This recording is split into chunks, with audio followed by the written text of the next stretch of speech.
Why do people indeed? 9 strangers kidnapped and forced to play a death game. Solve puzzles, then vote to betray or ally with your partner to earn points. Whoever gets 9 points can open the number 9 door and escape. It only opens one time.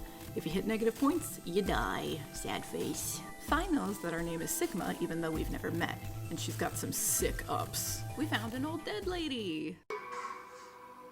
Yo, what's up? Siggy! Fucko! Hey, what are you kids doing over there? We're about to announce the results. Quark gets sick. Like, a lot. Tenmyoji will prioritize getting Quark out of the game, even if it means killing himself and trapping us in the death game permanently. If you betray Luna, you're a monster. Luna and Alice get killed a lot. It's usually Dio's fault. Blame most things on Dio. Fi and Sigma are goody two-shoes and will make stupid decisions like dying so long as it meant making sure everyone else is okay. Kay punched us in the gut and tossed us into a puzzle to save us. It was low-key hot. Everyone died in the infirmary. Like, dead. We couldn't find Quark, but we did find his bracelet, which was sus. Quark is down with the sickness, Radical 6, which is a super fucked up disease that slows your brain down by the square root of 6, thus the name Radical 6. It makes everything around you seem like it's happening super sped up. Your brain can't process the overload of all the information, so it eventually decides that the best way to deal with it is Sudoku. It also turns off the rationing section of your brain, so you can do things that you normally would be too scared to do, or you would have stopped doing because doing it hurt or something like that. It's fucked up, man. Tenmyoji trusts Clover an insane amount. She's the only one he trusts Quark with. We found some healing pods. Can't cure Radical 6 though. Wah, wah. We sniffed Clover's sweaty hazmat suit. Yummy old man smell. You learn that Clover is a US government official. She's kind of a special ops unit related to Esper powers. Alice was another agent who was in charge of investigating the warehouse incident in the Nevada desert, 999, and she only found them after they had all escaped. Alice recruited Clover and took her under her wing. They seem pretty close and get along well, but Clover honestly seems kinda awful at her job. We learned that Clover's brother, Snake from 999, is doing well for himself and he has a cult following for his music. Pop off King! Clover has not been able to use her Esper powers once, ever since arriving here for this death game, and Alice is not an Esper. Tenmyoji is definitely not a Fate Stay Night reference, and he found Quark as a baby abandoned and took him in. They live in a dilapidated version of the Earth, and they get by scavenging, foraging, and restoring things that survivors can use to live more comfortably. Quark is bullied for being adopted and not having a mom, and he suspects that Tenmyoji is getting tired of him and will just throw him out. But Tenmyoji is actually acutely aware of how old he's getting, and he just wants to make sure that Quark has the tools and skills he needs to survive without Tenmyoji once he passes on. Tenmyoji carries a picture of his first love around with him, and it's Akane, huh? From this, we can safely say that Tenmyoji is Junpei. Conveniently, they never told us his last name in 999, but if he is Junpei, then why is he old but Clover isn't? Remember that dead old lady we found? That's Akane, huh? No wonder Tenmyoji always got so sad when she died. Old Lady Akane raised Kay, who is Sigma's twin? Are they baguette twins too, or? Kay was raised in the robot suit even as a baby, and he was raised by Zero.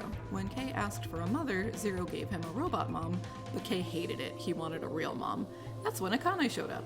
Akane made sure that they all ate 3 meals together like a family, but still helped Zero out with prepping for the death game. Kay overhears that Akane was supposed to participate and she's supposed to die for the plan to work. Kay was raised in the warehouse that we're all trapped in, and eventually helped Zero put together the death game that we're participating in now. If Kay is our twin, then Zero might be our daddy? Ooh. Dio was not supposed to be in this death game. He snuck in, unalive, Akane, huh? and took her bracelet and place in the game on purpose. His job was to kill her and or plant bombs and blow up the entire facility. We'll talk more about that later. If Kay ever remembers his past and figures out that the dead old woman was his mother and that Dio killed her, Kay will absolutely kill the ever-loving shit out of Dio every single time. Dio is a clone who's a part of a religious cult called Free the Soul. Snake wore a robe with their logo on it in 999. He is the leader of the Myrmidons, the small elite army of Free the Soul. All of the members are clones of Left, the brother of the leader of Free the Soul. Dio is a 4th generation clone, and is apparently good enough that he became the leader. However, it seems he has a weakness for women, as he got into some big trouble for getting intimate with someone. This suicide mission was to be his repentance to free the soul. His job was to sneak into the game, kill Akane, and if that wasn't an option, then he was to plant bombs and blow the facility to smithereens. They're pretty huge bombs, so where he hides them while playing the game is anyone's guess. He's a very cruel, cunning man and will do any manner of underhanded techniques to get his way. He'll even blackmail Sigma with the lives of others to make sure that he gets his way. Dio will almost always betray and tries to make sure everyone else's points stay as low as possible. Alice's father was a genetics and cloning scientist who was kidnapped when she was 3. She dedicated her whole life to finding him and is incredibly, insanely smart, which led her to working for the government. She had been given a tip that the Myrmidons were in the Nevada desert, which is why she ended up meeting the cast at the end of 999, Clover included. Alice recruited every Esper from the first Notary game, not 999, except for Akane and Clover's brother. Alice ended up working closely with Clover and tutoring her, and she considers Clover to be her best friend. Clover was sent to a Free the Soul base, but it turned out to be a trap and she was captured. Alice came to save her and ended up finding the corpse of her father. He had carved "I love you, Alice" into his chest. Fuck his wife, I guess. They also learned where the real base was from her father's corpse, but they were both kidnapped for this Notary game before they could go and investigate it. Other key important things to note, we are deep, deep underground. The one time we actually escaped with Fi and Dio, we took a big long elevator ride up and had to wear special suits. The pressure in here is very, very different from the pressure outside.